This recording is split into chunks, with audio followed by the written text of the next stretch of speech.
हाँ जी। रावण ब्रह्मा बोलते हैं ना, और कैसे ब्रह्मा हो गया वह का अर्थ है? रावण ब्रह्मा बोलते हैं, रावण ब्रह्मा, रावण। हाँ, वेदों में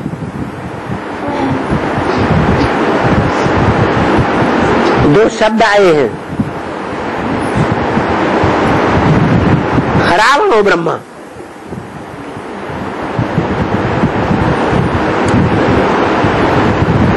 तो वो शब्द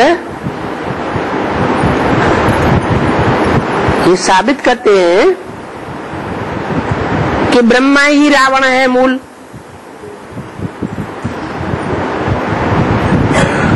रावण को 10 सिर दिखाते हैं, 10 सिर हैं रावण के, तो 10 धर्म भी है। सूर्यवंश से लेकर के नास्तिक तक जो 10 धर्म हैं, उनमें 5 हैं लेफ्ट साइड के और 5 हैं राइटियस साइड के।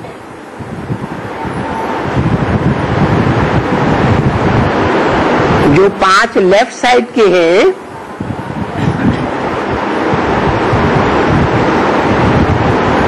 झाड़ के चित्र में देखो,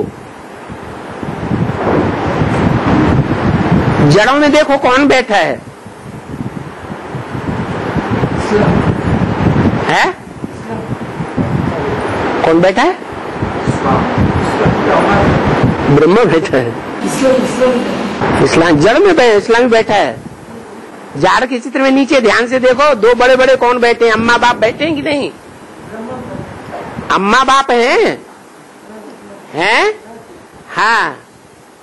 तो जो बाप के रूप में ब्रह्मा को बैठाया गया है पुरुष रूप में, और माता के रूप में उस समय सरस्वती को बैठाया गया है।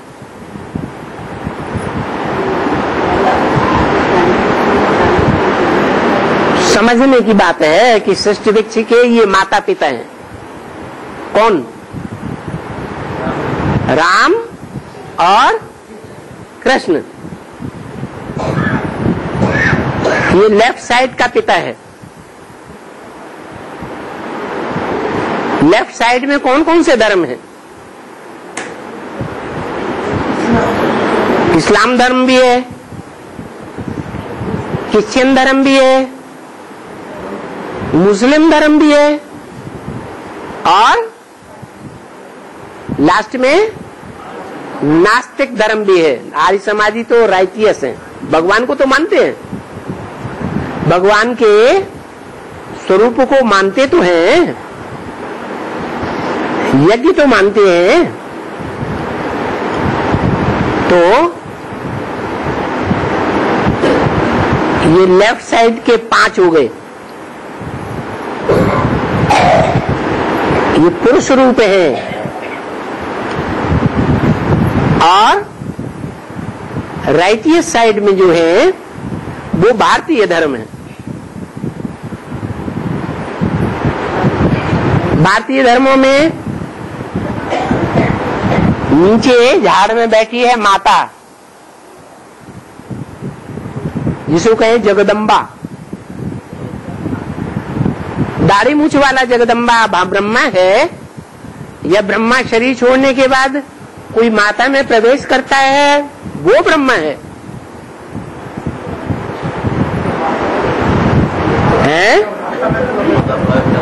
जिस माता की पूजा होती है वो स्त्री चोले में होती है, या दाढ़ी मूछ वाले ब्रह्मा में पूजा होती है? स्त्री चोले में पूजा होती है। तो वो है जगदम्बा, जिसकी पूजा भी होती है।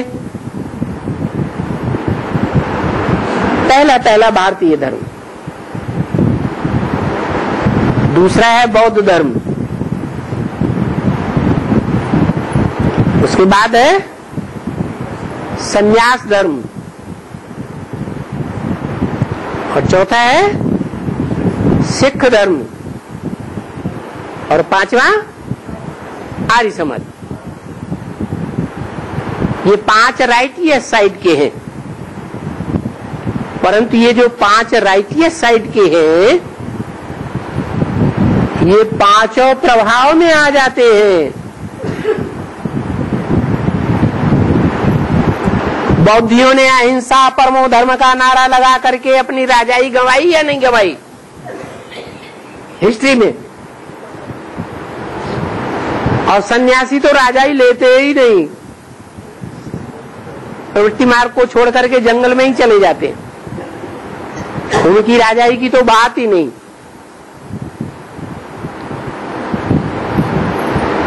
सिख धर्म में एक राजा रणजीत सिंह हुए हैं।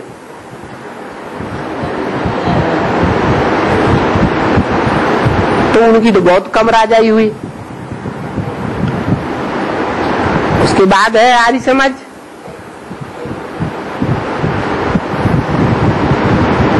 वो कहते हैं जो कुछ करते हैं हम करते हैं, भगवान साकार में कोई चीज नहीं होता। कौन?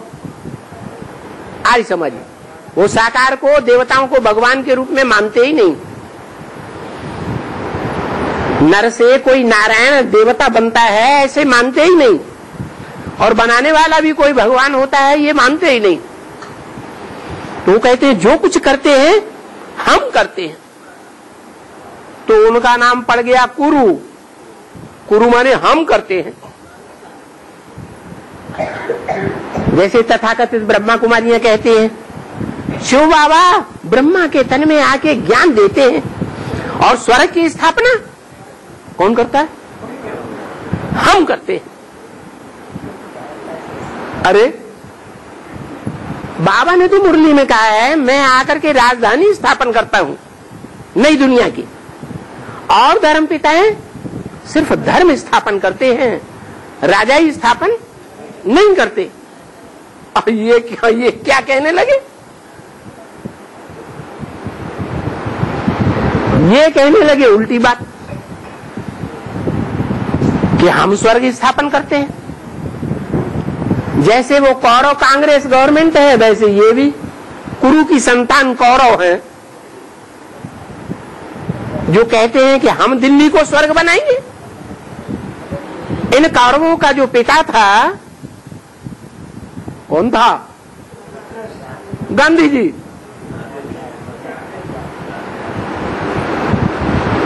वो गांधी जी कहता था स्वर्ग बनाएंगे, राम राज्य आएगा, भारत में राम राज्य करेंगे। अरे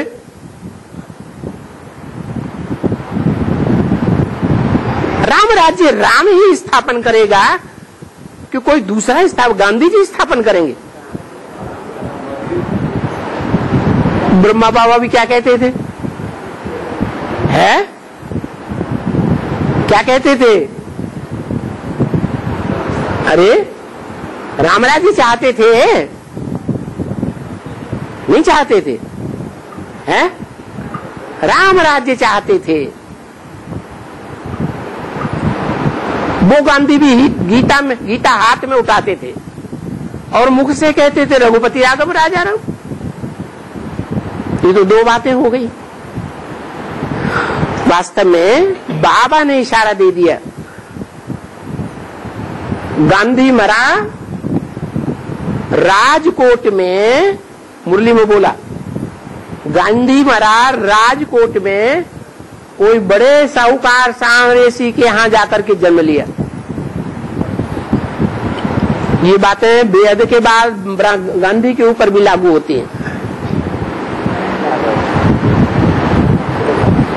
माना ब्रह्मा बाबा ने जब शरीर छोड़ा तो राजकोट, राजाओं का जो किला है, रुद्रमाला, ये रानियों की माला है, ये राजाओं की माला है? राजाओं की माला है। ब्रह्मा बाबा ने जब शरीर छोड़ा तो राजकोट माने रुद्रमाला, राजाओं की माला में कोई बड़े कांग्रेसी,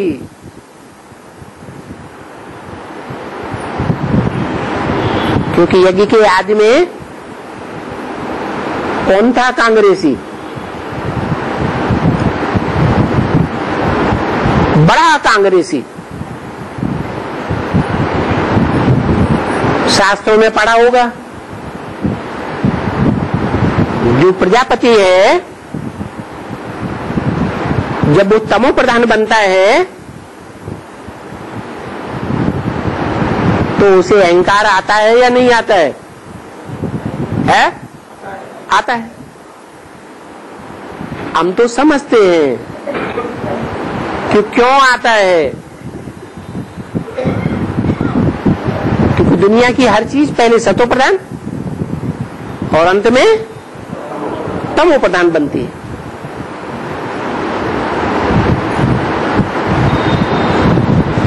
तो वो भी यही समझते थे स्वर्ग आएगा,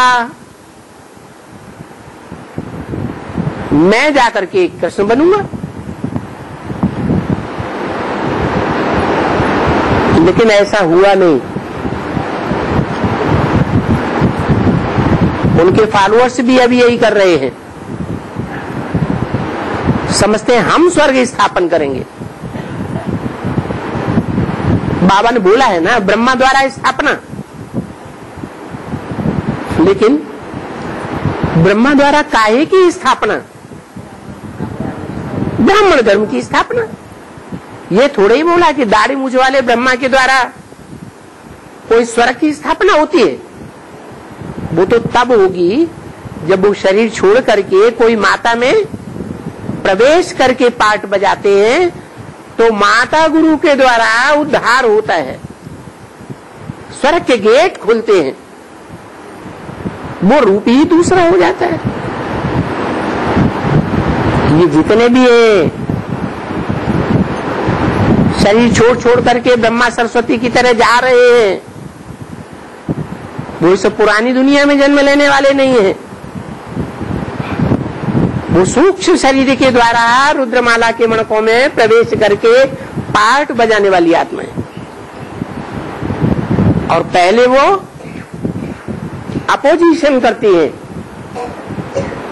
क्योंकि ज्ञान की गहराई को समझती नहीं है। अंत में टकराते टकराते अंत में सपोजिशन में आ जाएंगे, क्योंकि सूक्ष्म शरीर में बहुत देहभान होता है। जो आत्मिक स्थिति वाले रुद्रमाला के मणके हैं, वो पुरुषार्थ जल्दी पूरा कर लेते हैं आत्मिक स्थिति में स्थित होने का। इसलिए साबित होता है कि ये जो भारतीय धर्म है वो सब अधीन होने वाले हैं। क्या?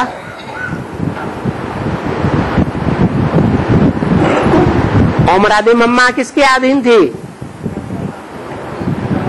ब्रह्मा बाबा के। लक्ष्मी किसके अधीन होगी? नारायण के। बौद्ध ही अधीन हो गए मुसलमानों और क्रिश्चियंस के। सन्यासी तो है ही न पुल, न इस पुल के पक्के न उस पुल के पक्के। स्कूल माने प्रवृत्ति मार्ग के भी पक्के नहीं, पहले प्रवृत्ति मार्ग में होते हैं, बाद में सन्यासी बनते हैं तो विदेशों में चले जाते हैं, विदेशियों का रोटी दाल खाते हैं। रहे सिख, है तो प्रवृत्ति मार्ग का धर्म, लेकिन सिखों में भी दो गुट हो जाते हैं। पंजाब में जब आतंकवादियों का शोर हुआ तो सिखों ने भी सहयोग दिया उन्हें या नहीं दिया? दिया। वो एक ग्रुप, नहीं तो एक ग्रुप ऐसा था स्वतंत्रता संग्राम में जिन्होंने जितने बलिदान दिए उतना हिंदुओं ने भी बलिदान नहीं दिए, तो सिखों में भी दो ग्रुप हो जाते। रहे आर्य समाज, ये तो कौरव कांग्रेसी पूरे ही विदेशियों से प्रभावित हैं। जो पढ़ाई जा रही है कॉलेजों में स्कूल में, वो सारी विदेशी पढ़ाई जा रही है। बाबा ने कहा वो है डॉगली पढ़ाई।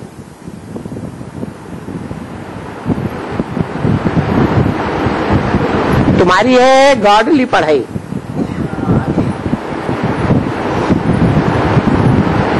तो रावण के दो रूप हो गए, एक है रावण, दूसरी है मंदोदरी। मंद उदर वाली, उदर माने पेट, बुद्ध रूपी पेट कैसा है? मंद बुद्धि है, माना फॉलो किया। फॉलो किसको किया? अरे ऊंचते ऊंच को फॉलो करना है या नीच को फॉलो करना है? ऊंचते ऊंच को फॉलो करना है। कैसे फॉलो करेंगे? ऊंच तो ऊंच निराकार है,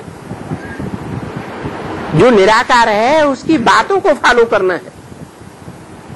उस निराकार ने साकार में आकर के जो बोला उन बातों को फॉलो करना है, श्रीमत को फॉलो करना है। तो बाबा ने कह दिया फॉलो फादर एंड मदर।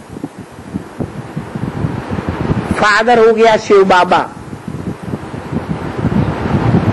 बाद में है मदर। मदर को किस रूप में फॉलो करना है? डायरेक्शन देने में फॉलो करना है या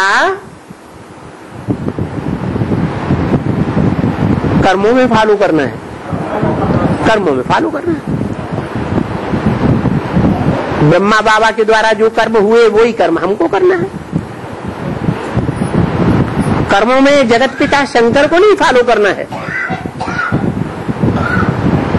जगत पिता के डायरेक्शंस को फॉलो करना है। तो रावण में भी प्रवृत्ति है, 5 मुख पुरुष और 5 मुख स्त्री के। तो रावण में जो पुरुष मुख हैं उनके लिए, पुरुष मुखों के लिए बाबा ने क्या बोला मुरली में? सब पुरुष, दुर्योधन दुशासन, दुष्ट युद्ध करने वाले हैं, दुष्ट शासन करने वाले हैं, दुशासन। वो रावण का रूप हो गया। इन 10 सिरों का जन्मदाता कौन है? जो ऊपर गधे के रूप में बैठाया हुआ है? कौन है? देवभान।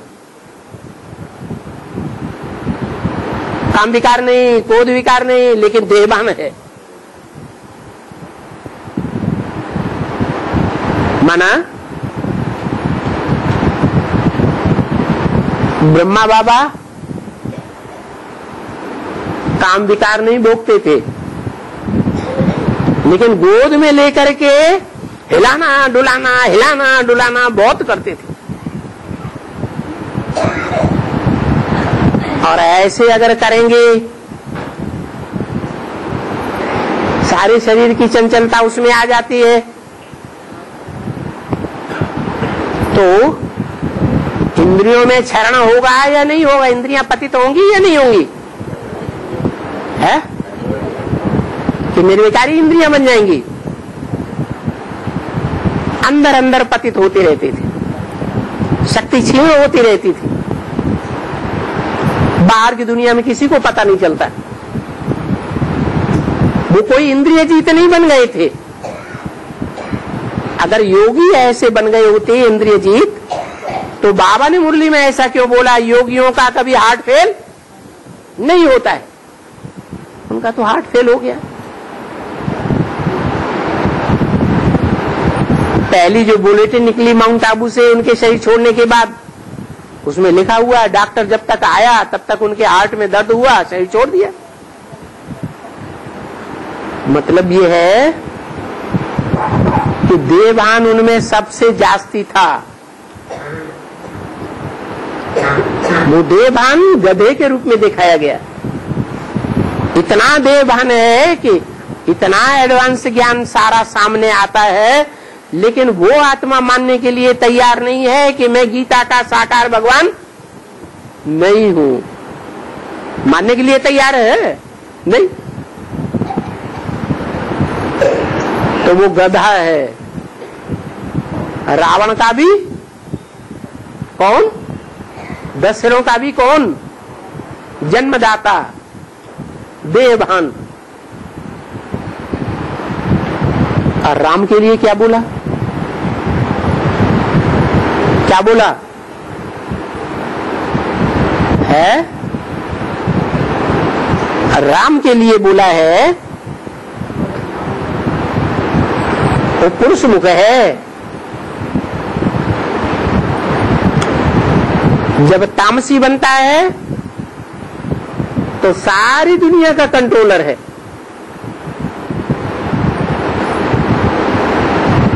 हिटलर, मुसोलिनी, नेपोलियन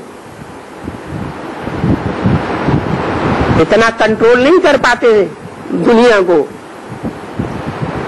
जितना वो सारी दुनिया को, हर धर्म वालों को कंट्रोल कर लेता है।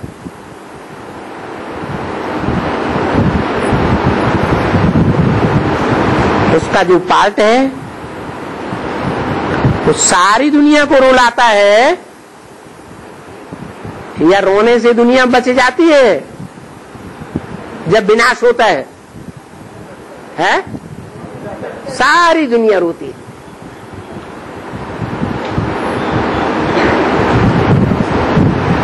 तो वो रावण है, लेकिन उसका जन्मदाता कौन है?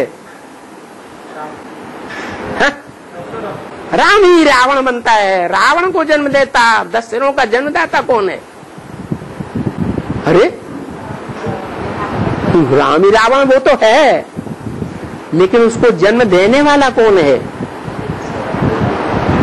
अरे 10 सिर के ऊपर कौन दिखाया जाता है? गधा। गधे को कितना भी श्रृंगारो,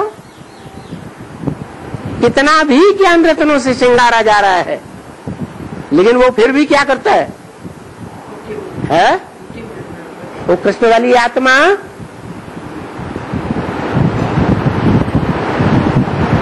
जो सात्विक रूप में राम की सहयोगी बनती है, वो ही आत्मा शास्त्रों में हलधर के रूप में दिखाई गई है, बलराम के रूप में। रामायण में लक्ष्मण के रूप में दिखाई गई है।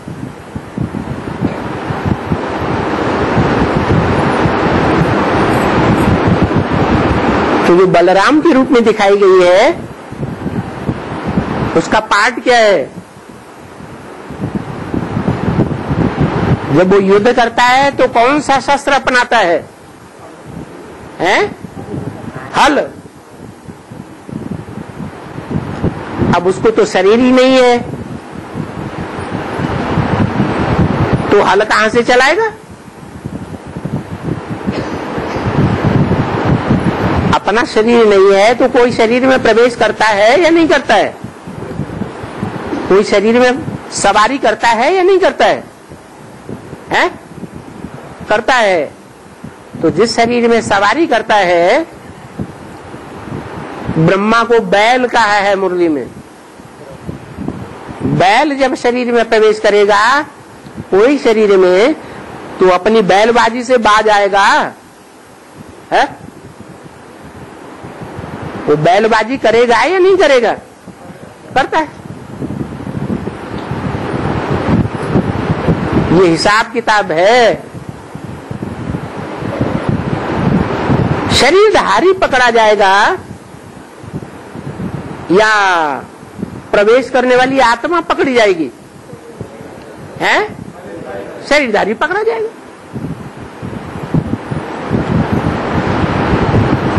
तो मूल रूप में जो रावण है वो रुलाने वाला कौन हुआ? काम विकार या देवभान?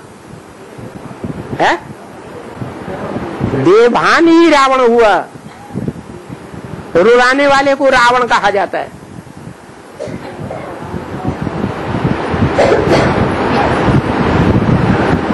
और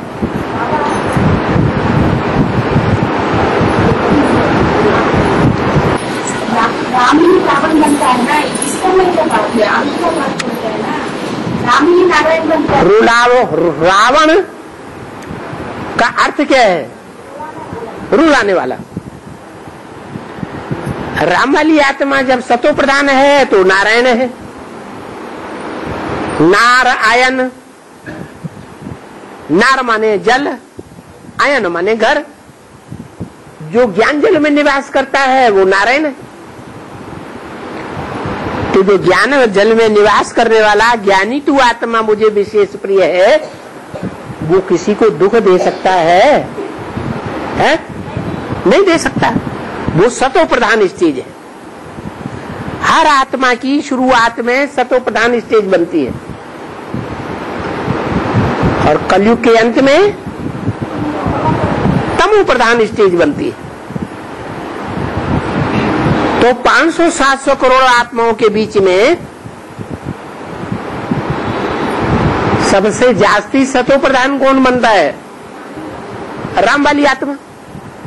और जब तमो प्रधान बनती है सारी दुनिया, तो सबसे जास्ती तमो प्रधान कौन सी आत्मा बनती है? राम वाली आत्मा। शंकर के रूप में जब विनाश करती है तो सारी दुनिया हाय हाय करती है, नंबरवार या नहीं करती है? करती है। ये 2018 के पहले की बात है ना? वो सूक्ष्म बात है। 18 से पहले ब्राह्मणों की दुनिया की बात है। उसमें भी खास एडवांस पार्टी की बात है। एडवांस पार्टी में जो असुर हैं, आज निश्चय पैदा करते हैं कि भगवान आया हुआ है साकार में, अब कल कहते हैं बुराई करना शुरू कर देते हैं, संशय पैदा करना शुरू कर देते हैं। आज निश्चय बुद्धि, कल क्या हो जाता है? अनिश्चय बुद्धि बन जाते हैं। तो जब अनिश्चय बुद्धि बनते हैं तो ग्लानि करेंगे या नहीं करेंगे? कुछ न कुछ एक दूसरे के कान में ग्लानि की बात फूंकते रहते हैं। तो ये सब असुर बन गए। और बाप कहते हैं, बच्चे मैं तुम्हारा बाप आया हुआ हूं। तो सब असुरों का बाप कौन हुआ? राम वाली आत्मा।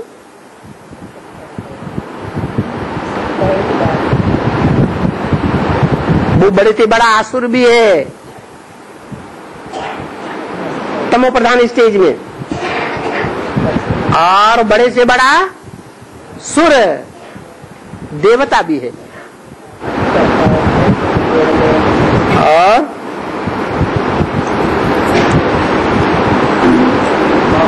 हाँ, ये पंखा बंद कर, इसकी हवा ज्यादा आती है, आवाज ज्यादा करता है हवा की कान में। यहाँ से बंद कर दो, नीचे से। ये स्विच दिए हुए हैं इधर। हाँ जी, हाँ जी, हाँ जी, हाँ है। नहीं, वो तो शास्त्रों ने कहा, मनुष्यों ने कहा। मनुष्यों ने कहा रावण और ब्रह्मा। लेकिन ये हमारा काफी साधारण आदमी है। हाँ, ये दोनों बात को रावण और ब्रह्मा, हाँ, ये समझने में पड़ा है। इसको बताए। हाँ, साधारण आदमी को ये समझ में आता है कि ब्रह्मा बाबा में सबसे जास्ती देवहन था और वो छरित होते थे इंद्रियों से। हाँ, वही बात है। आज है ना, हाँ, आज तो राम समझिए। हाँ, रावण कौन होता है, ब्रह्मा कौन है? हाँ, इसलिए बड़ा बात है। हाँ,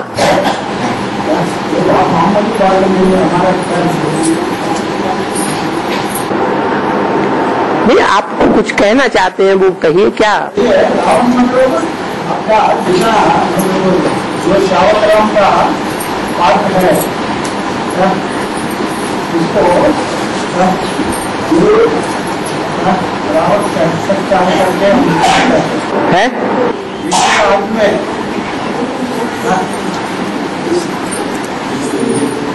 राम का पार्ट, राम है ना, राम से रावण बनता है। हाँ, ठीक है। वो सृष्टि का सृष्टि के अंत में जब सारी दुनिया तमो प्रधान बनती है तो राम भी तमो प्रधान बनता है। हाँ, हाँ, हाँ जी। और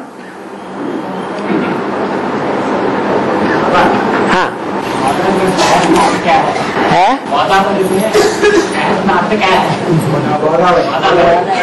गोदावरी।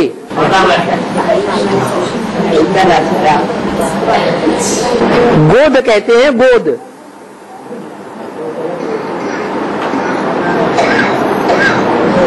शरीर में बच्चे को जैसे गोद में लिया जाता है।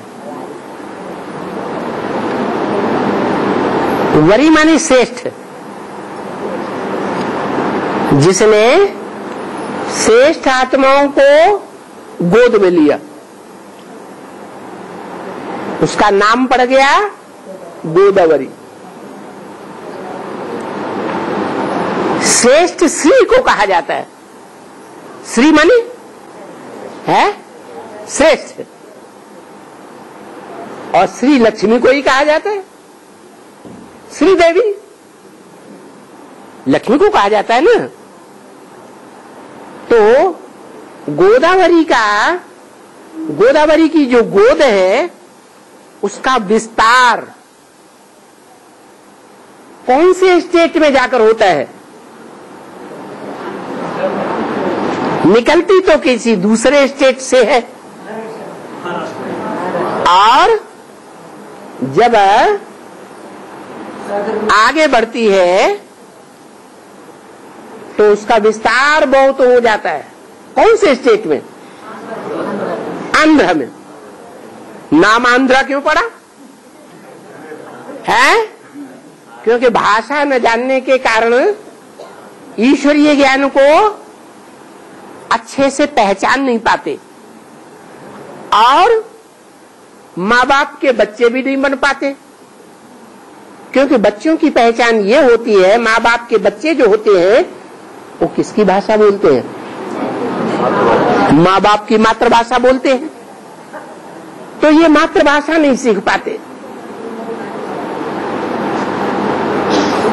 सीखते ही नहीं। एडवांस ज्ञान इतने वर्षों से चल रहा है, ऐसे भी नहीं कि बाप को पहचानते नहीं। देखा जाए तो सबसे पहले दक्षिण भारत वालों ने पहचाना या उत्तर भारत वालों ने पहचाना? बाबा ने कहा दक्षिण भारत है भारत का विदेश। विदेशी ही बाप को प्रत्यक्ष करते हैं।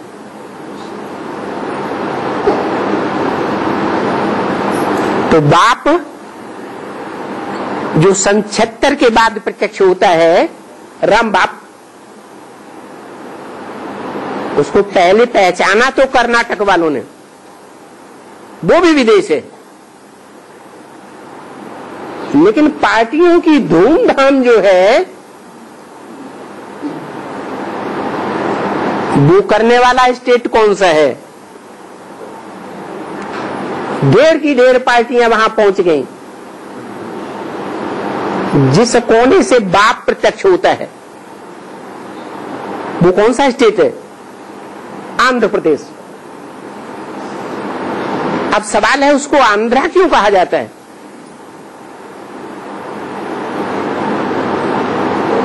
आंध्रा इसलिए कहा जाता है कि एडवांस ज्ञान के लंबे पीरियड में भी वो अपनी ही भाषा बोलते हैं। जैसे लक्ष्मी है, बाबा ने कहानी बताई अंधे और लंगड़े की।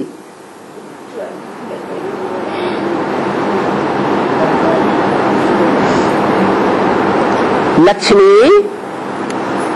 और नारायण के पार्ट में कौन अंधा है कौन लंगड़ा है पवित्रता का? है लक्ष्मी अंधी, ज्ञान नहीं है। और नारायण का पार्ट बजाने वाली जो पुरुषार्थी आत्मा है, वो पुरुषार्थ में जितना तेज दौड़ना चाहिए या हाई जंप लगाना चाहिए वो नहीं लगा पाती। क्यों? क्योंकि लंगड़ी है। अपवित्रता की लंगड़ी है। तो ये लंगड़े और अंधे की जो कहानी है वो यहाँ की है, क्योंकि जिनमें ज्ञान नहीं होता है उनको माया के तूफान ज्यादा आएंगे या कम आएंगे? ज्यादा आते हैं। ज्ञान गहराई से न होने के कारण ज्यादा तूफान आते हैं। लक्ष्मी का जीवन अंधा और आंध्रा का जीवन भी है ज्ञान की गहराइयों में अंधा।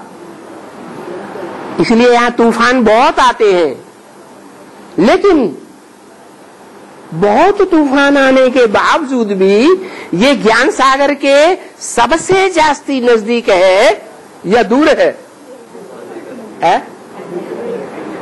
और जितने भी स्टेट हैं वो इतने ज्ञान सागर के नजदीक नहीं है। उनका जो किनारा है वो इतना लंबा चौड़ा नहीं है। चाहे तमिलनाडु हो, चाहे केरला हो, चाहे महाराष्ट्र हो, इतनी ज्यादा लंबाई में उस समुद्र के किनारे ज्ञान सागर के नजदीक नहीं है जितना आंध्र प्रदेश है, जिसे कोरमंडल कहा जाता है। तो देखो, नारायण के दिल में वो अंधी समाई हुई है या नहीं समाई? नजदीक है या दूर है? नजदीक है। ऐसे ही आंध्रा वाले, ये तो हद की दुनिया की बात है ना। आंध्रा भगवान के दिल में नजदीक है या दूर है? नजदीक है, तब तो आंध्रा वाले सबसे जास्ती परिवार जास्ती तादाद में निकल पड़े एडवांस में। और अभी भी सबसे जास्ती मिनी मधुबन सेंटर्स कौन से प्रदेश में खुले हुए हैं? आंध्रा में खुले हुए हैं। फिर क्या होगा? लास्ट में ऐसा होगा कि जो महाकाली को फॉलो करने वाली गोदावरी है वो इन सबको अपनी गोद में ले लेगी। सब उसकी गोद में समा जाएंगे, क्योंकि भाषा नहीं जानते।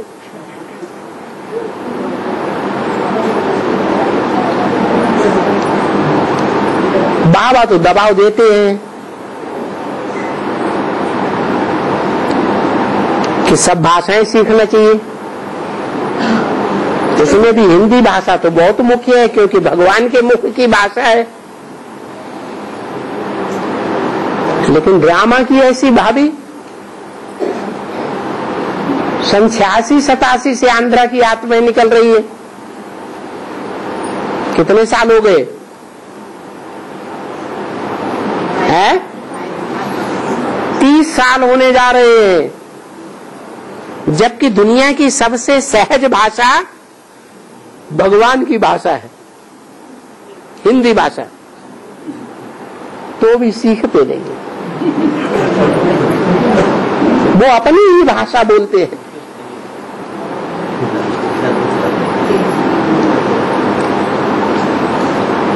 इसलिए गोदावरी नाम पड़ गया।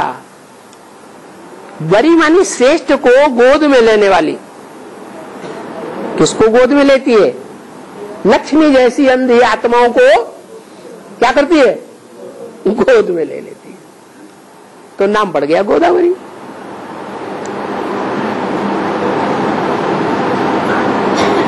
और बाबा, हाँ जयो अपजयो है, शांति अशांति है, शांति अशांति, हाँ जी लाभो नष्टो है, सुखो दुखो, ठीक है, विरोध, हाँ, द्वंद्व। ఈ కల్పంలోని అందించే మళ్ళీ కల్ప ఇదే వస్తుంది మార్పు వస్తుంది लाभ नष्ट हाँ, ये द्वंद्व जो है यही कल्प में रहेगा ना अगले कल्प में भी आएगा। सतयुग में हानि की कोई बात नहीं। नई दुनिया में सतयुग त्रेता में लाभ ही लाभ, हानि तो होती नहीं। वहां दिन और रात, रात वहां होती नहीं। ये भी तो द्वंद है, रात और दिन, सुख और दुख। नई दुनिया में दुख होगा? होगा? नहीं होगा। ये पुरानी दुनिया की बात है। यहां द्वंद है। द्वंद माने लड़ाई, द्वंद्व युद्ध, दो के बीच में युद्ध। तो यहां सुख दुख का युद्ध है, दिन रात का युद्ध है। नई दुनिया जो भगवान की बनाई हुई है, वहां द्वंद्व की कोई बात नहीं होती। और बाबा आगे दो लाइन में बैठे थे, ये भट्टी को जाने वाला। हाँ जी। 6 तारीख को रिजर्व किया। हाँ जी। हाँ नया भट्टी करने के लिए गए। हाँ जी। हाँ जी। और कोई है भट्टी करके आया भी है। हाँ। हाँ जी। हाँ जी। दोनों जा रहे हैं। हाँ। और दोनों जा रहे हैं। अच्छा अच्छा, ठीक है। हाँ। कृष्ण को यादव कहते हैं। है? कृष्ण को हाँ। हाँ जी। हाँ जी। यादव माने बहन का अक्षर है। यादव माने बहन का अक्षर। यादव का मतलब है बहुत याद करने वाले।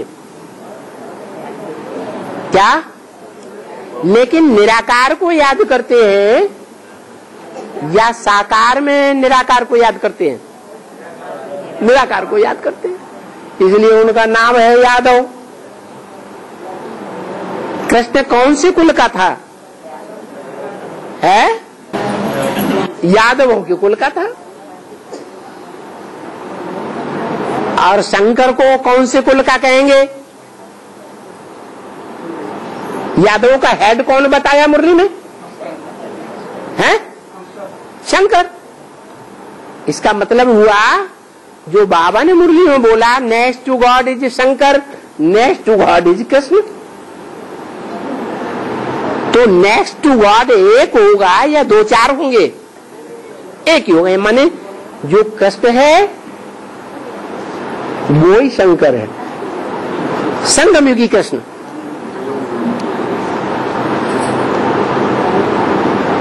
शंकर भी यादव, उसका नाम कृष्ण दिया, वो भी यादव। सतयुगी कृष्ण की बात नहीं, माने यादवों का हेड है।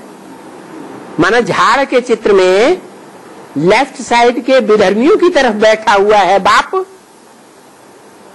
या राइटियस धर्मों की तरफ बैठा हुआ है? लेफ्ट साइड के विधर्मियों की तरफ बैठा हुआ है। वो विदेश को संभालता है। विदेश है बाहर की दुनिया, और स्वदेश है, भारत है, अंदर की दुनिया। माता अंदर संभालती है और बाप बाहर कमाई करता है।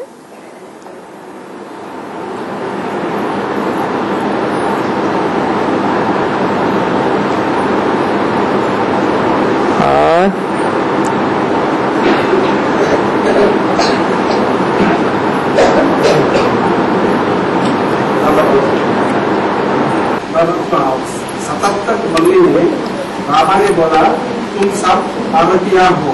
हाँ। अमरनाथ है शिव बाबा। हाँ। अमरनाथ पर बर्फ का लिंग बनाते हैं। हाँ। अमरनाथ अथवा शंकर पार्वती वहाँ कहाँ से आए? हाँ। इसका पूरा बृहद का अर्थ थोड़ा विस्तार में। एक एक बात बोलो, इकट्ठा नहीं। पहला वाक्य पढ़ो।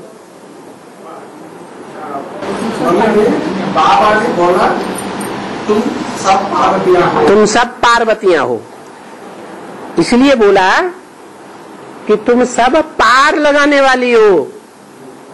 तुम किसको कहा जाता है?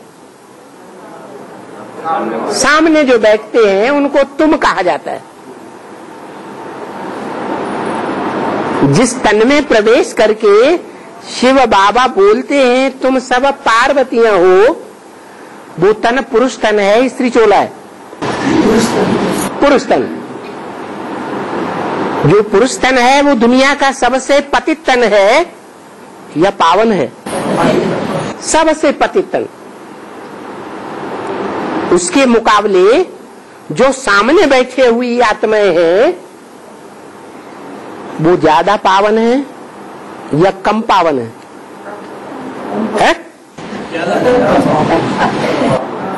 वो ज्यादा पावन है। तो जो ज्यादा पावन है उनके संग के रंग से जो पतितम है कामी कांटा, संग का रंग लगेगा या नहीं लगेगा? है? लगेगा। तो उनके संग के रंग से पार लग जाएगा। विषय वैतरणी के पार जाएगा या रह जाएगा? पार जाएगा। इसलिए तुम सब पार्वतियां हो। मैं ऐसे नहीं कहा, मैं भी पार्वती हूं ऐसा नहीं कहा। कहने वाला शिव है। जिस तन में प्रवेश करता है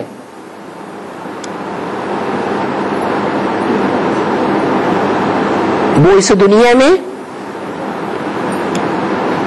विषय विकारों में डूबा हुआ है, विष पीने वाला है या अमृत पीने वाला है? अभी तमो प्रधान दुनिया में विष पीने वाला, विष पाई है। विष किसको कहा जाता है? विष किसको कहा जाता है? हैं? नहीं, विष कहा जाता है पराई स्त्री या परपुरुष का सेवन करना। अरे पॉइंट रह जाएगा बातें करने में। विष किसको कहा जाता है?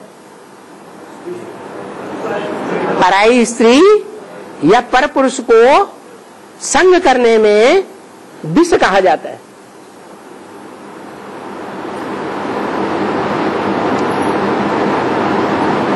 शास्त्रों में लिख दिया है कृष्ण। अब वो सतयुग का कृष्ण है या संगमयुगी कृष्ण है? संगमयुगी कृष्ण की बात है। वो सबसे जास्ती विष पीता है या सतयुग का कृष्ण सबसे जास्ती विष पीता है? अगर सतयुग का कृष्ण वाली आत्मा सबसे जास्ती विष पीने वाली होती, संग का रंग लेने या लगाने वाली होती, तो उनके साकार जीवन में 16,000 होनी चाहिए या नहीं होनी चाहिए? हैं? लेकिन कितनी थी? 300-400। तो भागवत में 300-400 का गायन है या 16,000 का गायन है? 16,000 का गायन है। इसलिए सबसे जास्ती पतित तमो प्रधान विषय विकारों में डूबा हुआ इस ड्रामा रूपी रंगमंच पर सबसे अव्वल नंबर कौन साबित हुआ? कौन साबित होता है? अरे राम वाली आत्मा।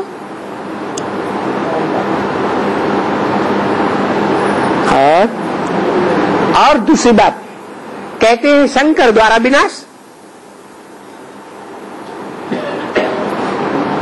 स्थापना पवित्रता से होती है या अपवित्रता से होती है? पवित्रता से स्थापना होती है। शंकर द्वारा विनाश माने दुनिया का सबसे जास्ती विषपाई तमो प्रधान शंकर हुआ या कोई दूसरा हुआ? शंकर ही हुआ।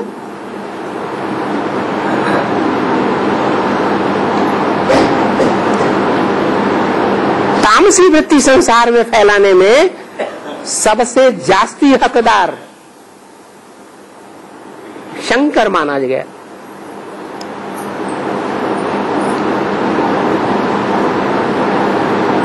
और दादा शंकर में तीनों आत्मा का कॉम्बिनेशन है। हाँ जी, दादा विनाश कैसे बनेगा? इसलिए शंकर माने मिक्स। एक ही शरीर में तीन आत्माओं का पार्ट मिक्स है। शिव की आत्मा भी है जो ज्ञान सुनाने वाली है, करता है या करता है? अरे करता है या करता है?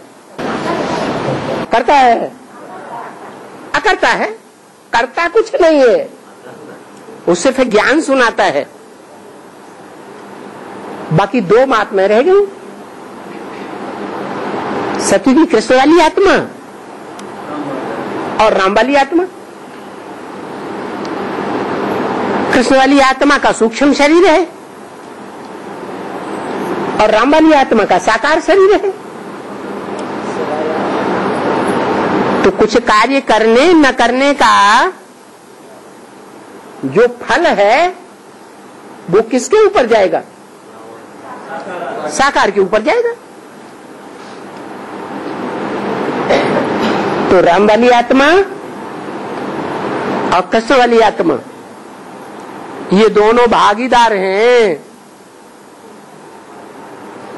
क्या कहा? यज्ञ के आदि में भी भागीदार थे और अंत में भी भागीदार, हद में भी भागीदार और बेहद में भी भागीदार। और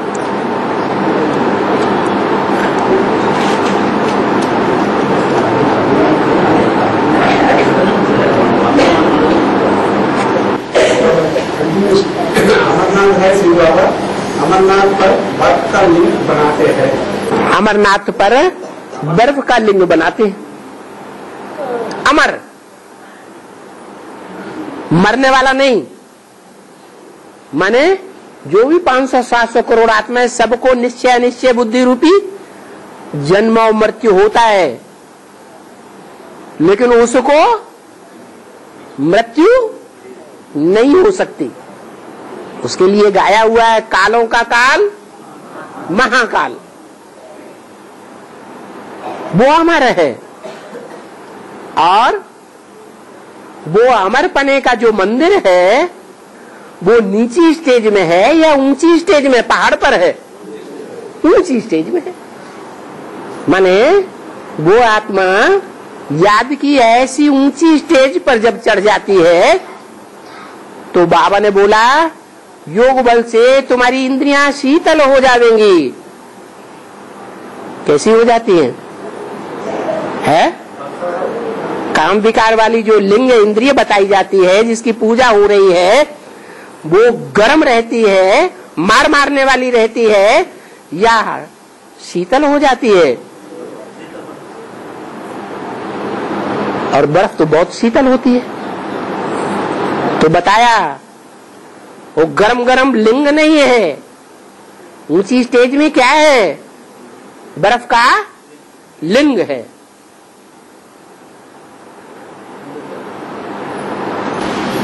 अमरनाथ अथवा शंकर पार्वती वहाँ कहाँ से आए? हाँ, पूछा है कहाँ से आए? इसी दुनिया में पुरुषार्थ करने से आए, ऊंची स्टेज में। कहाँ से आए तो जवाब भी देना चाहिए ना। अरे वो स्थूल अमरनाथ में आएंगे या इस पुरुषार्थी जीवन में आने की बात है? पहाड़ पर नहीं आने की बात है, ये तो ऊंची स्टेज में आने की बात है शंकर पार्वती की। ये शंकर और जो पार्वती है, एक मुरली में कहा अभी कहाँ है शंकर और कहाँ है पार्वती।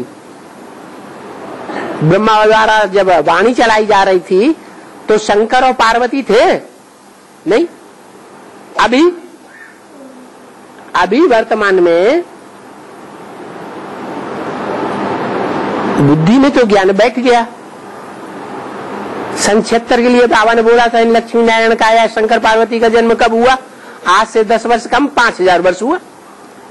माने 76 में राम वाली आत्मा प्रत्यक्ष होती है नारायण वाली, और नारायणी वाली आत्मा प्रत्यक्ष होती है। तो अब तो हमको पता है कि शंकर कहाँ है और नारायण वो पार्वती कहाँ है, अव्वल नंबर पता है या नहीं पता है? पता है। उस समय की बात बताई। अभी शंकर पार्वती कहाँ है? उस समय तो थे ही नहीं, किसी को पता ही नहीं था। हाँ, आगे हो गया है। जोर से बोलो। सेहत में कैसा कैसा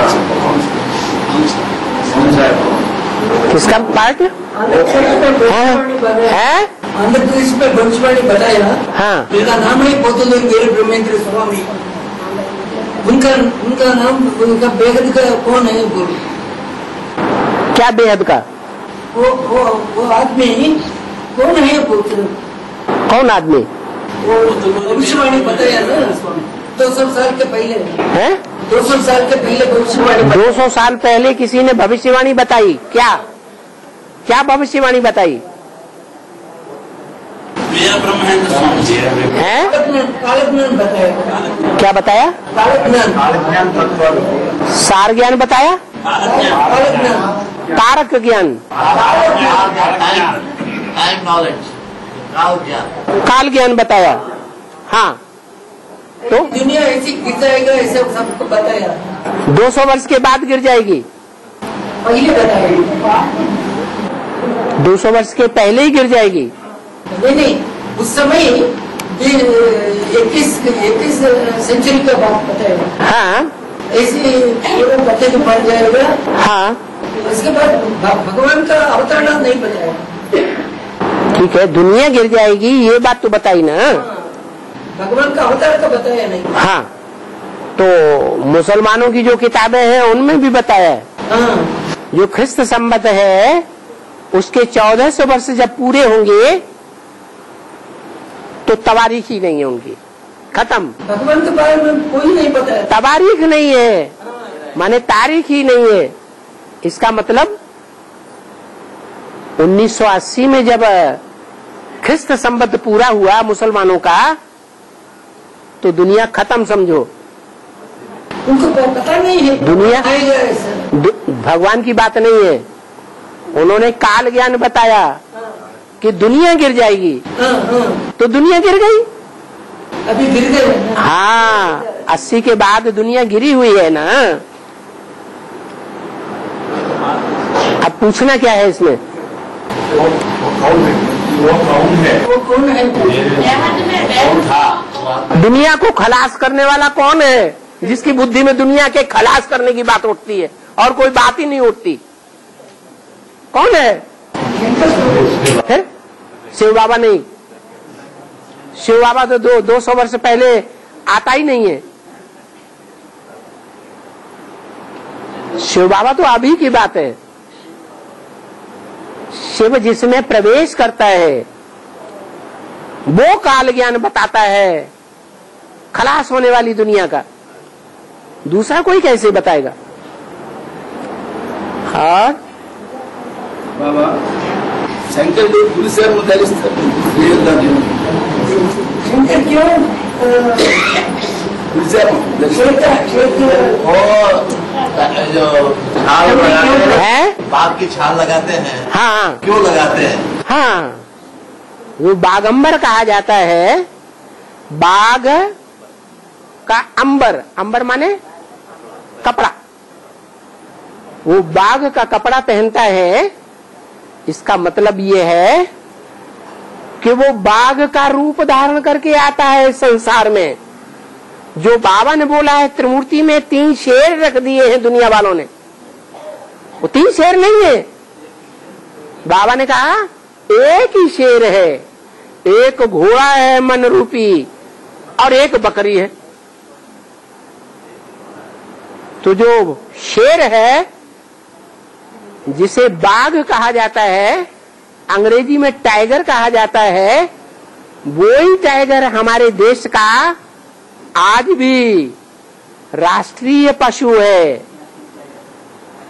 शेर राष्ट्रीय पशु नहीं है, हाथी नहीं है, घोड़ा नहीं है, बकरी नहीं है, गाय नहीं है। राष्ट्रीय पशु कौन है? बाघ है।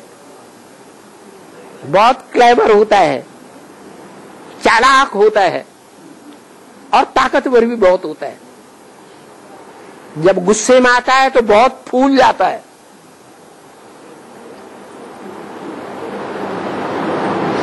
हाँ, बाबा मूल्य में आया कि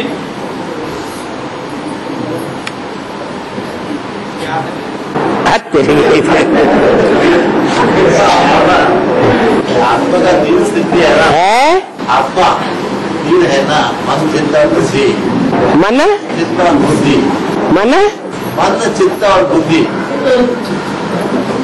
संस्कार। मन बुद्धि और संस्कार, ये तीनों को मिलाकर आत्मा कहते हैं। ये तीनों को मिलाकर आत्मा तो चंचल है ना।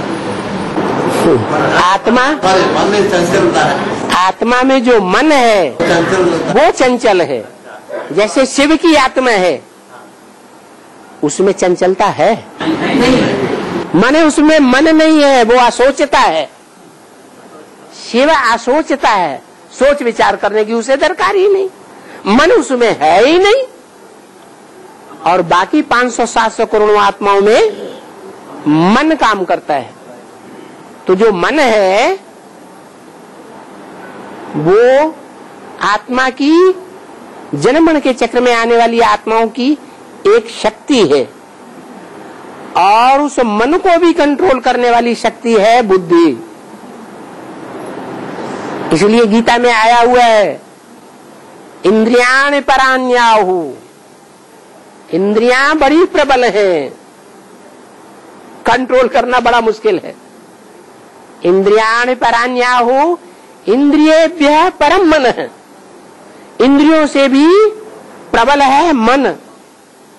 मनसस्तु परा बुद्धि, मन से भी प्रबल बुद्धि है। तीसरा नेत्र किसको दिखाया जाता है? शंकर को। मन से भी प्रबल है, तीसरा नेत्र बुद्धि है। यो बुद्धिया परसस्तु सह, जो बुद्धि से भी प्रबल है वो है बुद्धिमानों की बुद्धि। हाँ, तो पूछना क्या है? तो जब चंचल रहती है, जब चंचलता रहती है मन में, तो एकाग्रता कैसे कर सके? हाँ, मन को कंट्रोल करें, बार बार अभ्यास करें, बार बार बुद्धि में लाएं कि ये दुनिया खत्म होने वाली है, कुछ नहीं बचेगा। अच्छा, या तो हम कुछ मालाएं कर सकते हैं, कुछ माला कर सकते हैं जो कांस्टेंट है, उसी के ऊपर हम लोग मन दे सकते हैं, तो कर सके।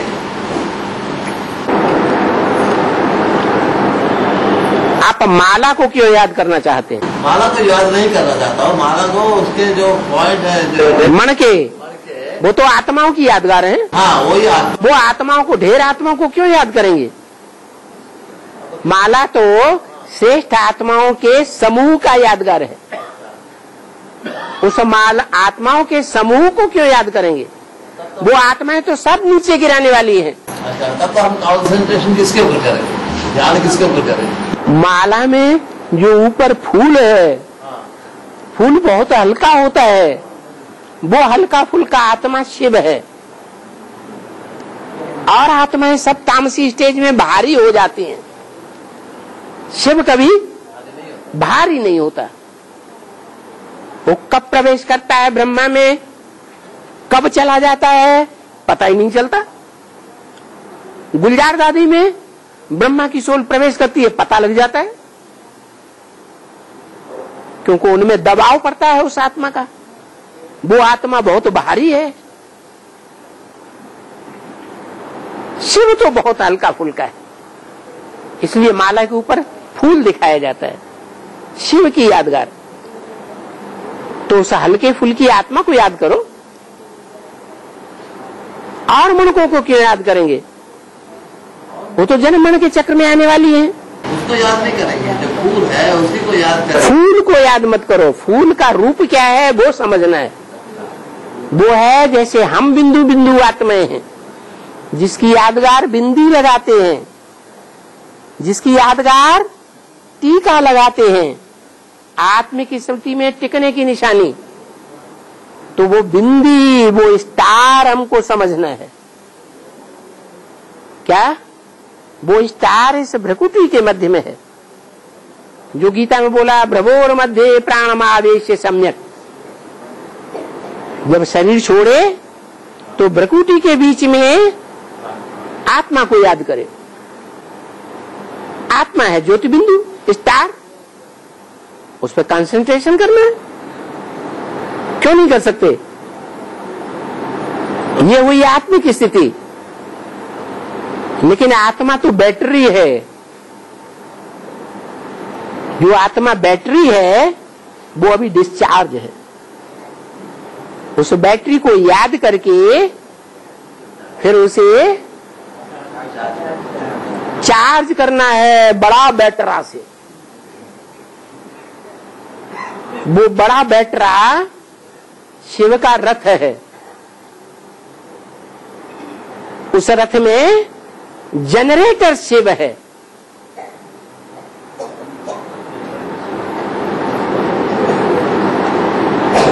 तो साकार में निराकार को याद करना है, अपन को आत्मा समझ के। और ओम शांति।